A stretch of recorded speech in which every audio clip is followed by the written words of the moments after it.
जोहार, नमस्ते। आप सभी को स्वागत है एडुफाइबर एकेडमिक चैनल में।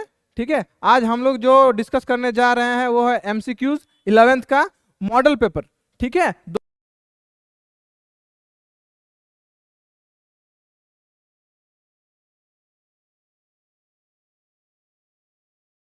देखिए सबसे पहला सवाल।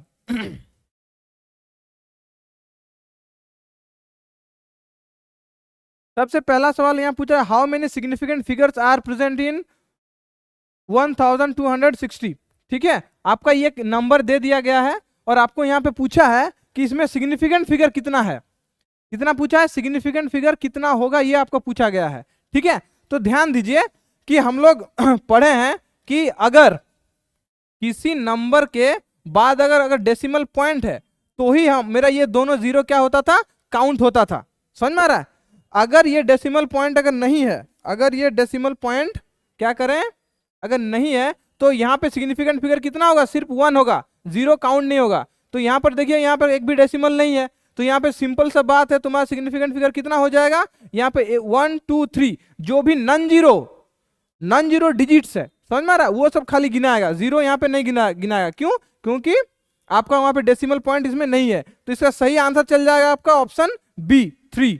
ठीक है, चलिए आगे चलते हैं नेक्स्ट सवाल पे।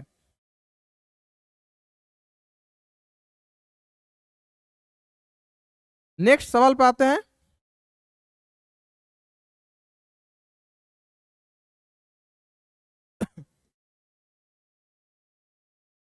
देखिए नेक्स्ट सवाल आपका पूछा है, the empirical formula of compound CH3COH। ठीक है, सिंपल सा बात है, ये एसिटिक एसिड आपका दे दिया गया है ना।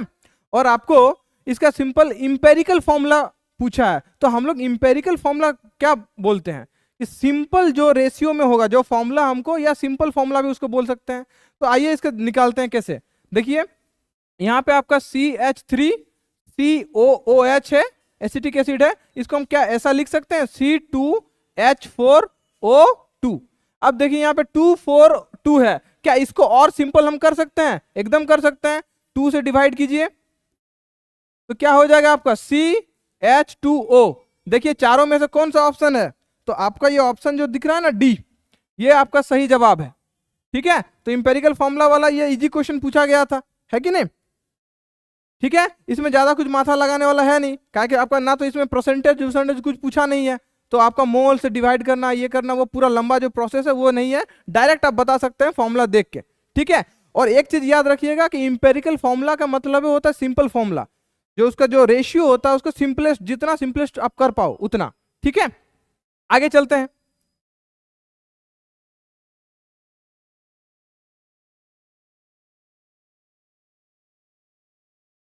देखिए यहाँ पे तीसरा सवाल, if you have 300 ml of 1.5 molar NaCl, how many ml of 4.5 m NaCl can you make?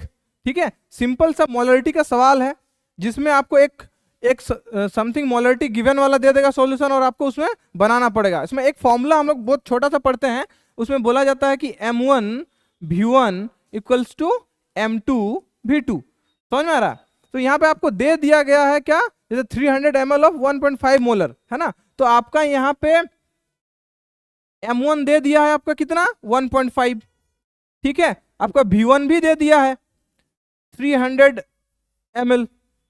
ठीक है, और आपको बोला है कि जो आपको बनाने वाला है, आपको जितना अमाउंट का या जितना मोलर का बनाना है वो भी आपको दे दिया है, मतलब जो आपका M2 है वो आपको दे दिया है। आपको V2 पूछा है, आपको V2 पूछा है। तो सिंपल इस फॉर्मूला से अगर हम निकालेंगे तो V2 क्या हो जाएगा, देखिए V2 इक्वल्स टू क्या हो जाएगा, M1V1 डिवाइडेड बाय M2। तो सारा कुछ तो हम लोग का डेटा है पहले से ही। M1 आपका कितना है, 1.5। आपका V1 कितना है, आपका 300 ml, डिवाइडेड बाय क्या कर देंगे, M2। M2 आपका क्या है, 4.5। तो देखिए यहाँ पे 3 बार में जाएगा, फिर यहाँ पे 3 1 जा 100। देख लीजिए 100 आपका कहीं है आंसर, ए नंबर। ठीक है, चलिए तो ये भी सिंपल सा आपका एक फॉर्मूला से ये बन जाएगा, है ना, मोलरिटी वाला कंसेप्ट। अगर आप लोग अच्छा से क्लास में भी पढ़े हैं, नहीं तो यहाँ पर भी देखिए सिंपल सा फॉर्मूला लगा के आप कर सकते हैं। चलिए नेक्स्ट सवाल पे आते हैं। ये अच्छा सवाल है, देखिए which of the following will have largest number of atoms. ठीक है, यहाँ पे सिंपल सा पूछा है which of the following will have largest number of atoms. किसका, यहाँ पे आपको कुछ अमाउंट दे दिया है, जैसे 1 ग्राम आपका AU दे दिया है, 1 ग्राम आपका Na दे दिया है, ठीक है, 1 ग्राम आपका Li दे दिया है, और 1 ग्राम आपका क्या है ये,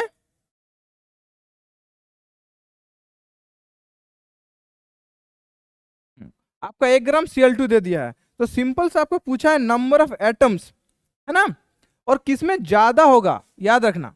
ठीक है, तो सबसे पहले तो हमको निकालना पड़ेगा कि 1 ग्राम में कितना होता है ना। तो हमको पता है कि 1 मोल, है ना, किसी भी एटम का क्या होता है, मोलर मास लेते हैं, तो एटॉमिक मास ही उसका 1 मोल का मास हो जाता है।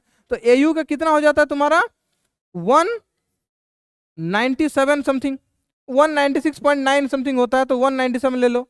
तो इतना तुम्हारा अगर ग्राम होगा तो तुम्हारा 1 ग्राम का कितना निकलेगा, तो अच्छा 1 मोल इक्वल्स टू क्या लिखेंगे, 197 इंटू 1 ग्राम लिखते हैं इधर।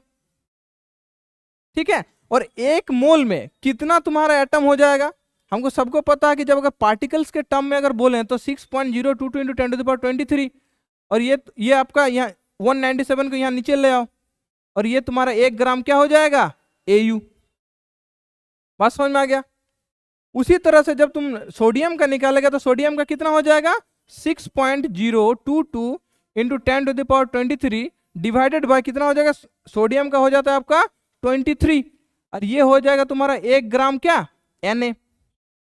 उसी तरह अगर Li का निकालेंगे तो सेम 6.022 इंटू 10⁻23 डिवाइडेड बाय आपका लिथियम का कितना हो जाता है 7। समझे, 1 मोल का मास, लिथियम का 1 मोल का मास कितना हो जाता है 7, क्योंकि वो एटॉमिक मास ही उसका मोलर मास हो जाता है। आपका क्लोरीन का जब आएंगे तो उसमें भी same 6.022 into 10⁻23 divided by chlorine का कितना हो जाता है 71 हो जाएगा, 35.5 होता है, तो 2 क्लोरीन आपका मॉलिक्यूल है। तो एक मॉलिक्यूल का 1 मोल मॉलिक्यूल का जितना मास होगा वही उसका मोलर मास से डिवाइड कर देंगे। तो अब यहाँ पे देखिए कि डिनोमिनेटर में किसका कम है, ध्यान दीजिए। तो ये जो आपको दिख रहा है लिथियम वाला, तो हमको पता है सिंपल सा, अगर हम लोग 9-10 में भी मैथ्स उस पढ़े होंगे, तो अगर डिनोमिनेटर मेरा जितना छोटा होगा तो ओवरऑल वो जो वैल्यू होगा वो ज्यादा बड़ा होगा।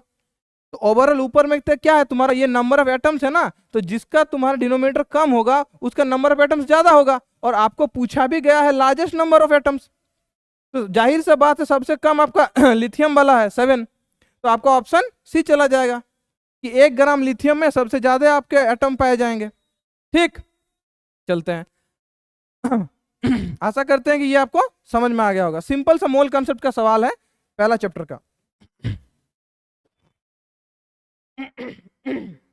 देख लीजिए एक बार बढ़िया से, आगे चलते हैं।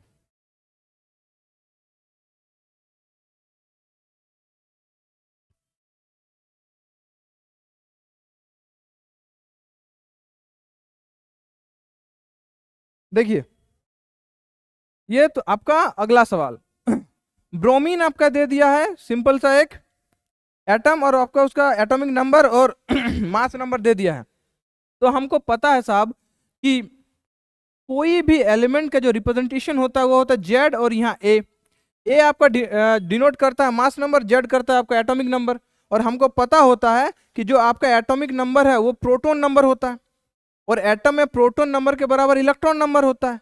ठीक है, तो अगर हम मेरा यहाँ पे जेड हमको पता चल गया तो हमको प्रोटॉन भी पता चल जाएगा, इलेक्ट्रॉन भी पता चल जाएगा, और आपको तो दे दिया है 35, तो यहाँ आपका कितना है जेड 35, तो इतने ही आपके कितने क्या होंगे, इतने ही आपके इलेक्ट्रॉन होंगे, इतने ही आपके प्रोटॉन नंबर होंगे। लेकिन आपका सीक्वेंस देखना है, यहाँ पे क्या पूछा है कि सबसे पहले इलेक्ट्रॉन आपको पूछा है, फिर प्रोटॉन पूछा है, फिर आपका न्यूट्रॉन पूछा है। अच्छा न्यूट्रॉन के लिए कैसे निकालेंगे, हम लोग का फॉर्मूला पढ़ते हैं A माइनस जेड, है कि नहीं जी, तो 80 माइनस 35, बात समझ में आ रहा है। ठीक है, तो 80 माइनस 35 कितना हो जाएगा रे, 85 माइनस 35 45, तो सीक्वेंस चेक कर लो, पहले इलेक्ट्रॉन का पूछा है, फिर प्रोटॉन का, फिर न्यूट्रॉन का। तो देखो 35 35 45 ये कौन किस ऑप्शन में है? 35 35 फिर 45, ऑप्शन नंबर बी। ठीक है, ये सिंपल सा था आपका, है ना, रदरफोर्ड वाला, सेकंड चैप्टर से इसका है। ठीक है, चलो आगे चलते हैं।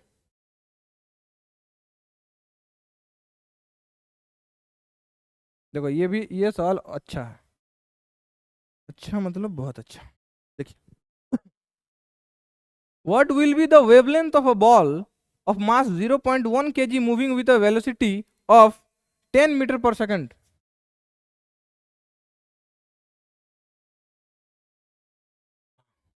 देखिए यहाँ पे 10 मीटर पर सेकंड होगा। ये सवाल कहाँ का है? डी ब्रोगली वेवलेंथ का। ठीक है, ये सवाल हमको क्या पूछ रहा है? वो पूछ रहा है कि साहब कि जो पार्टिकल है, जो जिसका मास होता है, क्या वो भी वेव नेचर शो करता है? क्या कि हम लोग तो पढ़े हैं चैप्टर 2 में कि एक क्या होता है, सिंपल जो ईएमआर रेडिएशन होता है उसका वेव नेचर भी होता है, पार्टिकल नेचर भी होता है। लेकिन क्या एक पार्टिकल का वेव नेचर हो सकता है? तो वही एक्सप्लेन करता है आपका डी ब्रोगली वेवलेंथ। और डी ब्रोगली वेवलेंथ का फॉर्मूला क्या होता है? Lambda equals to h upon p. P जहां आपका मोमेंटम होता है तो h divided by p m भी हो जाएगा आपका। और ये इक्वेशन आता कहां से जी? है आइंस्टाइन का इक्वेशन है ना, इक्वल्स टू एमसी स्क्वायर, और आपका प्लैंक्स वाला इक्वल्स टू एच न्यू, उसको इक्वेट करते हैं और यहाँ पे हम लोग पहुंचते हैं। तो हम लोग सीधा सीधी इस आपका जो डेरिवेशन है और इसका जो रिजल्ट आता है, इससे हम हमारा ये सवाल बन जाएगा। ठीक है, चलिए देखते हैं थोड़ा। तो हमको प्लैंक्स कांस्टेंट क्या होता है हमको पता होता है। प्लैंक्स कांस्टेंट कितना होता है? 6.626 into 10 to the power minus 34 joule second, divided by mass तुमको दे दिया है 0.1 kg। यूनिट भी लिखना, काहे कि ये वाला सवाल में यूनिट में फंसेगा अभी आगे जाके। ठीक है, वेलोसिटी आपका दे दिया है 10 मीटर पर सेकेंड। अब यहाँ पे ध्यान दीजिए कि यहाँ पे जूल दिया हुआ है आपको। अब जूल को आपको चेंज करना पड़ेगा यूनिट को, ये केजी मीटर पर सेकंड वाला यूनिट में, तब जाके आपको यहाँ पे क्या होगा, वेवलेंथ का जो है यूनिट वो आएगा और कटेगा। क्योंकि जब तक नहीं आप यूनिट सेम कीजिएगा तब तक आपको इसको सॉल्यूशन कैसे कीजिएगा? तो देखिए कि कैसे होता है। जैसे एनर्जी का हम लोग पढ़ते हैं ना, F इंटू एस, है ना, और फोर्स का हम लोग क्या लेते हैं? ma, मास इंटू एक्सलेशन, और s, तो मास का हम लोग क्या लेते हैं? kg, एक्सलेशन के क्या हो जाता है? मीटर पर सेकंड स्क्वायर, और सिंपल s का क्या होता है? डिस्प्लेसमेंट या डिस्टेंस, तो इसका आप लोग मीटर में लेते हैं यूनिट। ये आपका एनर्जी है, एनर्जी का हम लोग जूल से डिनोट करते हैं, ये 1 जूल का। तो यहाँ पे जो J है आपका, वहां पे हम ये यूनिट जब पुट करेंगे और काटेंगे तो हमको सिंपल मीटर बचेगा। ठीक है, आपको हम वो करके दिखा देते हैं। देखिए यहाँ पे आपका जूल सेकंड है ना, तो जूल के जगह में ये पुट कीजिए केजी मीटर। ठीक है, तो आपका 2 मीटर है ऊपर ऊपर, देखिए तो मीटर स्क्वायर हो जाएगा, और नीचे ये डिवाइड में सेकंड स्क्वायर है तो नीचे आपको कर दीजिए सेकंड स्क्वायर, है ना, और नीचे में यहाँ पे देखिए तुम आपका केजी भी है। ठीक है, और फिर आपका यहाँ पे क्या है? मीटर पर सेकंड, तो यहाँ मीटर लिखिए। ठीक है, और ये मीटर पर सेकंड में डिवाइड में, तो वो एस आपका ऊपर जाएगा यहाँ। ठीक है साहब, इसके बाद आप यहाँ पे देखिए जो एस का है ना, मीटर हम लोग लिए थे, और केजी मीटर पर सेकंड, और क्या हम लोग का छूट रहा है यार? अच्छा हाँ, यहाँ पे जूल सेकंड, तो ये वाला सेकंड भी हमको तो यहाँ पे लिखना पड़ेगा ना, तो यहाँ पे सेकंड, तो सेकंड सेकंड क्या हो जाएगा आपका?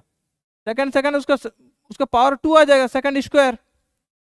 देखिए तो आपका देखिए अब कटेगा तो यहाँ पे आराम से, सेकंड स्क्वायर कट गया, केजी कट गया, मीटर स्क्वायर यहाँ मीटर है, तो एक वो मीटर बचेगा।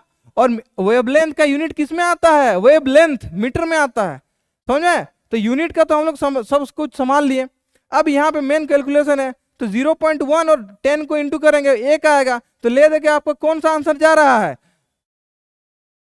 6.626 into 10 to the power minus 34, ये वाला आपका आंसर आ जाएगा मीटर। ठीक, चलिए थोड़ा आप देख लीजिए आराम से, है ना, बहुत अच्छा क्वेश्चन था। ऐसे देखने में आपको बहुत अच्छा लगेगा, लेकिन आपको जैसे ही करते जाइएगा ना तो यूनिट में फंसिएगा। ठीक है, तो ये बहुत ही अच्छा सवाल था। और हाँ बाय द वे, ये सवाल सीधा सीधी एनसीईआरटी का एग्जाम्पल से उठाया हुआ है। ठीक है, और इससे पिछले वाला भी हम लोग निकाले ना जब नंबर ऑफ एटम्स, वो भी एनसीईआरटी का एक्सरसाइज का क्वेश्चन है। ठीक, चलो आगे चलते हैं।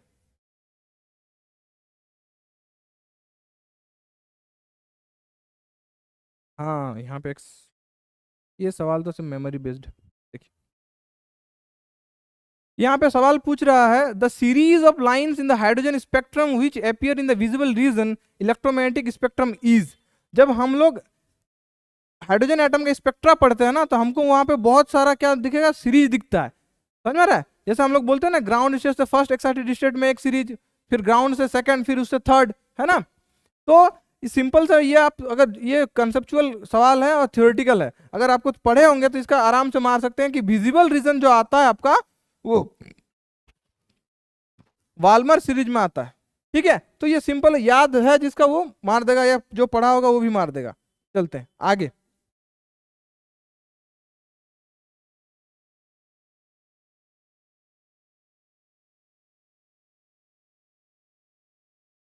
नेक्स्ट सवाल, which of the following quantum numbers defines the three dimensional shape. अच्छा अच्छा, देखो सिंपल से बोला कि 4 क्वांटम नंबर हमारे हैं। ठीक है, उसमें से पूछा है आपको कि कौन सा क्वांटम नंबर ऑर्बिटल का शेप बताता है। ठीक है, तो बहुत आसान है। देखिए 4 क्वांटम नंबर, 4 क्वांटम नंबर, एक N principal quantum number, L azimuthal quantum number, आपका ML magnetic quantum number, MS spin quantum number. तो एन आपको बताता क्या है, प्रिंसिपल क्वांटम नंबर, साइज बताता है और कुछ हद तक एनर्जी भी बताता है। और ये आपका क्या बताता है, एजमुथल शेप बताता है। ठीक है, एल वैल्यू क्या बताता है, शेप। ये आपका क्या बताता है, ओरिएंटेशन। ये आपको क्या बताता है, spin off electron in orbital. तो आपको सिंपल से यहीं से आंसर हो गया होगा। तो ये एल को क्या बोलते हैं, एजमुथल क्वांटम नंबर, बी आंसर चल जाएगा। ठीक है, तो एकदम बेसिक बेसिक सवाल पूछा है आपको, और ऐसे ही रहने वाले हैं जैक में भी। ठीक है, चलिए ये सवाल हो गया, आगे चलते हैं। देख लीजिए एक बार। हाँ, और एक चीज है कि अगर आपको ये वाला सवाल में पूछा है शेप का ना, तो आपको ओरिएंटेशन भी पूछ सकता है इससे रिलेटेड। तो इसलिए चारों चीज बता दिए।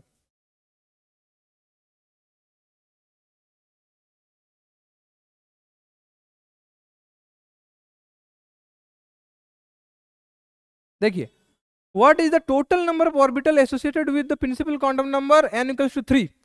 n इक्वल्स टू 3 आपका प्रिंसिपल क्वांटम नंबर दिया है। आपको बोलना है कि आपको पूछा है कि ये जो n इक्वल्स टू 3 है, इससे associated total number of orbital कितना है। मतलब 3 वाला जो आपका सेल है उसमें टोटल ऑर्बिटल कितना पाया जाता है।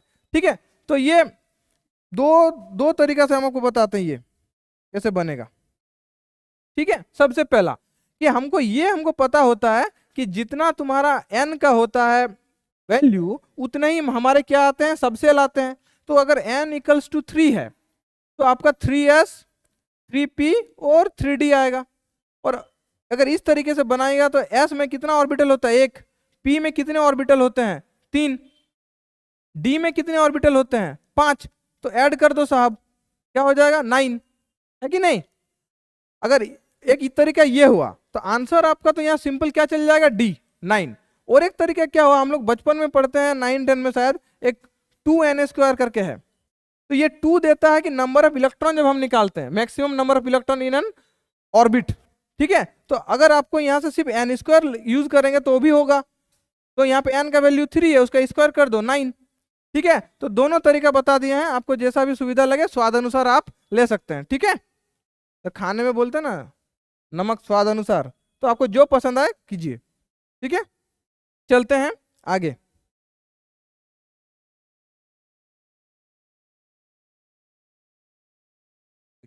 ये तो और मक्खन सवाल है।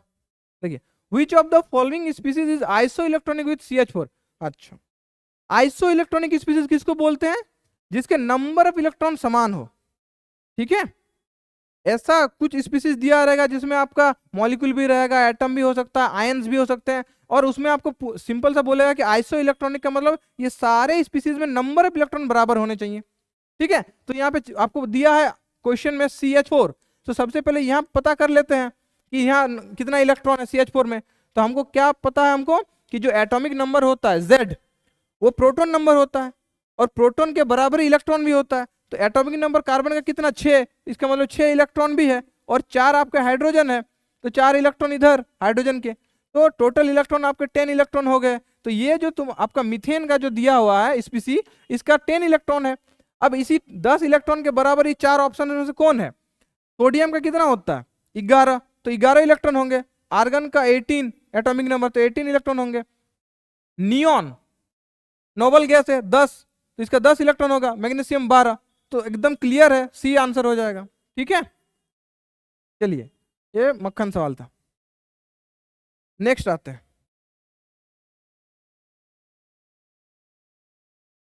Question number 11। Out of fluorine, oxygen, nitrogen, chlorine, which elements have highest negative electron gain enthalpy? अच्छा, आपका नेगेटिव इलेक्ट्रॉन गेन इंथैल्पी पूछा है। ठीक है, नेगेटिव में कौन ज्यादा है, हाईएस्ट, समझे? तो ध्यान दीजिए, हम लोग जनरल एक रूल पढ़ते हैं, उसमें क्या पढ़ते हैं, अगर लेफ्ट टू राइट अगर जाते हैं तो हम लोग का एटॉमिक नंबर क्या करता है, इंक्रीज करता है। और अगर एटॉमिक नंबर इंक्रीज करेगा तो इफेक्टिव न्यूक्लियर चार्ज भी बढ़ेगा। इफेक्टिव न्यूक्लियर चार्ज मतलब सिंपल से कि आपका जो न्यूक्लियस का जो ताकत है वो बढ़ेगा, तो वो क्या करेगा, बाहर का इलेक्ट्रॉन को खींचेगा, तो क्या होगा, साइज डिक्रीज करता है। ठीक है, ठीक है, साइज डिक्रीज करता है, तो वो क्या करेगा ना, दूसरा इलेक्ट्रॉन को खींच भी पाएगा ऐड करवाने के लिए। इलेक्ट्रॉन गेन इंथैल्पी का मतलब क्या है कि आइसोलेटेड एटम में किसी इलेक्ट्रॉन को ऐड करवाना। तो इफेक्टिव जो प्रोटॉन का जिसका पावर होगा, जिस न्यूक्लियस का, वो आपका इजीली आपका क्या करेगा, उसको ऐड कर लेगा अपने में, है ना। तो उसका जो एनर्जी है वो रिलीज होगा। ठीक है, इलेक्ट्रॉन गेन इंथैल्पी हम लोग का दो आता है, एक नेगेटिव एक पॉजिटिव। एक जो चाहत जो ऑटोमेटिक वो ऐड करे, और एक दूसरा है कि हमको बाहर से एनर्जी देना पड़ता है ऐड करने के लिए। ठीक है, तो जो इलेक्ट्रॉन गेन इंथैल्पी होता है वो एक्सोथर्मिक भी होता है, एंडोथर्मिक भी होता है। ठीक है, तो यहाँ पे आपका पूछा है एक्सोथर्मिक वाला कंडीशन, इसलिए पूछा है कि नेगेटिव वैल्यू, तो किसका ज्यादा नेगेटिव वैल्यू होगा। तो जैसे लेफ्ट टू राइट जाएंगे तो इफेक्टिव न्यूक्लियर चार्ज क्या हो जाएगा, आपका बढ़ेगा, तो आपका ये नेगेटिव वैल्यू भी बढ़ेगा। लेकिन यहाँ पे एक चीज है कि यहाँ पे जैसे आपका सवाल है कि फ्लोरीन, ऑक्सीजन, नियॉन, नाइट्रोजन, तो नाइट्रोजन, ऑक्सीजन, फ्लोरीन, इधर से इधर जाएंगे तो फ्लोरीन का ऐसे हमको दिख रहा है कि नेगेटिव वैल्यू ज्यादा होगा, हाईएस्ट, है ना। लेकिन जब उसका हम लोग उसके जस्ट नेक्स्ट वाला जो हम लोग पीरियड का जो एलिमेंट्स आता है, उसके जब फर्दर आगे वाला, जैसे फ्लोरीन के नीचे आपका क्लोरीन है, ऑक्सीजन के नीचे सल्फर है। ठीक है, तो ये क्या होता है ना, इसका 3D आ जाता है, साइज बढ़ता है ना। और जब वो इलेक्ट्रॉन ऐड करेगा अपने में तो रिपल्सन कम होगा, क्योंकि उसका साइज ज्यादा है, एकोमोडेट बढ़िया से कर पाएगा। वहीं अगर फ्लोरीन या आपको ऑक्सीजन का बात करते हैं तो उसका साइज छोटा होता है, पहले से जो इलेक्ट्रॉन है उसके साथ रिपल्सन बढ़ जाएगा, उसको जब हम ऐड करेंगे एक एक्स्ट्रा, समझ में आ रहा है। तो इसलिए यहाँ पे तो आपका जो आंसर चल जाएगा वो Cl चल जाएगा। ठीक है, आपका क्या क्या पूछा है, फ्लोरीन, ऑक्सीजन, नाइट्रोजन, क्लोरीन। ठीक है, तो यहाँ पे क्योंकि इनर जो रिपल्सन है इलेक्ट्रॉन्स का वो बहुत कम होगा इन लोग के मुकाबले में, समझे, तो वो आपका स्टेबल होगा। ठीक है, तो वो और नेगेटिव होगा। ठीक है, इलेक्ट्रॉन गेन एंथैल्पी, तो आपका सही आंसर चल जाएगा क्लोरीन। ठीक है, अगेन हम आपको बोले हैं कि इलेक्ट्रॉन गेन एंथैल्पी दोनों प्रोसेस होता है, एक्सो और एंडो। ठीक है, एक में रिलीज होता है एनर्जी और एक में हम बाहर से एनर्जी प्रोवाइड करना पड़ता है उस इलेक्ट्रॉन को उस आइसोलेटेड एटम में ऐड करवाने के लिए। चलिए आगे चलते हैं, ये आई थिंक आपको समझ में आ गया होगा। नेक्स्ट सवाल 12, ये भी देखिए वही थर्ड चैप्टर वाला है आपका। Which of the following species have the largest and the smallest size? एकदम सही बात है, ठीक है ना, आयोनिक रेडिया का सवाल है। ठीक है, यहां ध्यान दो, हम लोग सिंपल सा पढ़ते हैं कि जो आपका एनायन होता है उसका एटॉमिक रेडिया या आयोनिक रेडिया बड़ा होगा आपका, फिर आपका न्यूट्रल आता है, फिर आपका कैटायन का आता है। तो यहाँ पे तो आपका एनायन दिया ही नहीं हुआ है, तो आधा टेंशन खत्म। आपका दिया है न्यूट्रल एटम और कैटायन दिया है, तो Mg है आपका एक न्यूट्रल एटम, एक आपका एल्युमिनियम है, और कैटायन में आपका दिया है Mg+2 और Al+3। तो हम लोग पहले इसका कंपेयर कर लेते हैं फिर इसका कर लेते हैं, तो पता चल जाएगा आपका स्मॉलेस्ट और लार्जेस्ट। तो देखिए मैग्नीशियम और एल्युमिनियम में आपको क्या लग रहा है कि एल्युमिनियम का साइज बड़ा होगा, है ना। लेकिन यहाँ पे बात है देखिए मैग्नीशियम आपका पड़ता है ग्रुप 2 का एलिमेंट, और आपका एल्युमिनियम पड़ जाता है आपका ग्रुप 13 वाला। ठीक, तो हम लोग अभी क्या पढ़े कि लेफ्ट टू राइट जाते हैं तो एटॉमिक नंबर बढ़ता है, और इफेक्टिव न्यूक्लियर चार्ज क्या हो जाता है, बढ़ जाता है। तो बाहर का आपका जो इलेक्ट्रॉन का जो ऑर्बिट है वो अंदर वो खींचता है इलेक्ट्रॉन, तो वो क्या करता है, वो सिंक्रोनाइज करता है। ठीक है, एक्सपेंशन नहीं होता, क्या हो जाता है, वो घटता है आपका। ठीक है, क्यों, इफेक्टिव न्यूक्लियर चार्ज बढ़ गया। तो जाहिर से बात है कि मैग्नीशियम और एल्युमिनियम में आपका बड़ा कौन हो जाएगा, साइज मैग्नीशियम का। ठीक, अब बचा रहा कैटायंस का। अब यहां पे ध्यान दीजिए कि Mg+2 और Al3 में ये वाला लेफ्ट टू राइट वाला तो लगबे करेगा। ठीक है, यहां पे देखिए, यहां पे 2 इलेक्ट्रॉन रिलीज कर रहा है, तो यहां पे आपका प्रोटॉन मैग्नीशियम में कितना है, 12, इलेक्ट्रॉन कितना हो गया, 10। एल्युमिनियम में प्रोटॉन आपका है 13, इलेक्ट्रॉन कितना हो गया, 10। अब बताइए कि इफेक्टिव न्यूक्लियर चार्ज आपका एल्यूमिनियम +3 का और आपका बढ़ गया, तो उसका कितना साइज छोटा हो जाएगा, Mg2+ से तो छोटा ही होगा ना। यहाँ पे 12 प्रोटॉन 10 इलेक्ट्रॉन को खींच रहा है, यहाँ पे आपका 13 प्रोटॉन 10 इलेक्ट्रॉन को खींच रहा है, तो साइज ऑब्वियस बात है कि Al+3 का घट जाएगा। ठीक है, लेकिन आपको यहाँ पूछा गया है स्मॉलेस्ट साइज और लार्जेस्ट साइज। ठीक है, तो स्मॉलेस्ट आपका Al+3 हो जाएगा, लार्जेस्ट आपका Mg चल जाएगा। ऑप्शन में देख लीजिए साहब कौन सा है, बी आंसर। ठीक है, चलिए नेक्स्ट सवाल आते हैं। हाँ, ये आपका अगेन ये एनसीईआरटी का एग्जाम्पल का सवाल है। ठीक है,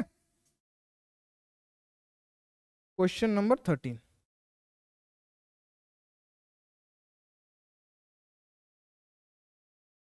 the general outer electronic configuration of D block element. ठीक है, डी ब्लॉक एलिमेंट का आपका सिंपल सा इलेक्ट्रॉनिक कॉन्फ़िगरेशन पूछा है, तो n-1 डी 1 से लेके 14, और फिर आपका NS 1 से लेके 2। ठीक है, बात समझ में आया। जैसे एग्जांपल ले लेते हैं, उसमें क्या है, देखो स्कैंडियम हम लिखते हैं ना 21, इसको बोलते हैं ना हम लोग, है ना, डी ब्लॉक एलिमेंट।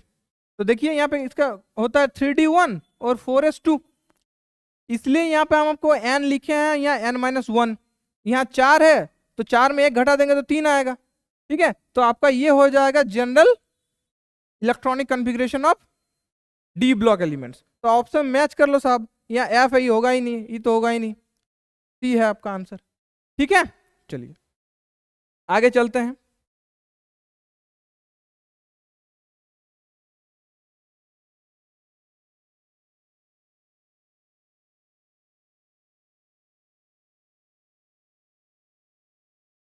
अच्छा, the dipole moment of BeCl2। ठीक है, डायपोल मोमेंट ऑफ BeCl2, देखिए डायपोल मोमेंट पूछा है, तो BeCl2 का अगर स्ट्रक्चर आपको पता होगा ना, तो उससे आप आराम से लगा सकते हैं। क्या होता है, लीनियर स्ट्रक्चर। ठीक है, क्या होता है, लीनियर स्ट्रक्चर। तो आपका क्या होता है, BeCl2 हम लोग क्या बोलते हैं कि एक ये ड्रॉ करते हैं और नेगेटिव टाइप ये होता है, तो इसका क्या हो जाएगा, बोलो। ऐसे तो दिखने से लग रहा है कि डायपोल मोमेंट 0 हो जाता है। नेगेटिव एंड कितना होता है, जो मोस्ट इलेक्ट्रोनेगेटिव एटम होता है उसके तरफ हम लोग नेगेटिव एंड करते हैं, है ना। इसका जो डायपोल मोमेंट का जो मैग्नेटिक, जो आपको डायपोल मोमेंट का जो म्यू है, ठीक है, मोमेंट का जो आपका मैग्नीट्यूड है, वो आपका क्या हो जाएगा, उस साइड होगा, मोस्ट इलेक्ट्रोनेगेटिव के तरफ। ठीक है, तो और इसका डायरेक्शन भी इस साइड है, तो दोनों क्या कर देगा ना, कैंसिल आउट कर देगा। तो आपका यहाँ पे म्यू कितना हो जाएगा, 0। ऑप्शन में देखिए तो है, देखिए डी आपका आंसर है। ठीक है,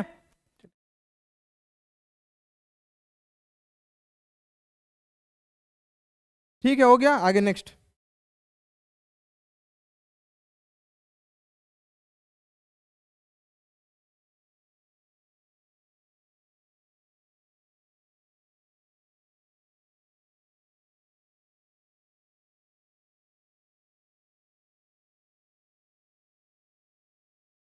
ठीक है, तब बाकी हम नेक्स्ट नेक्स्ट में देखते हैं। ठीक है, चलिए नेक्स्ट पार्ट और एक बना देंगे आपको, जिसमें बाकी के सवाल कर देंगे, हाँ, क्या कि वीडियो का लेंथ बढ़ रहा है। ठीक, चलिए आई होप आप लोग को इसमें मजा आया होगा। ठीक है, कमेंट करके बताइएगा कैसा लगा आपको। ठीक, चलिए धन्यवाद।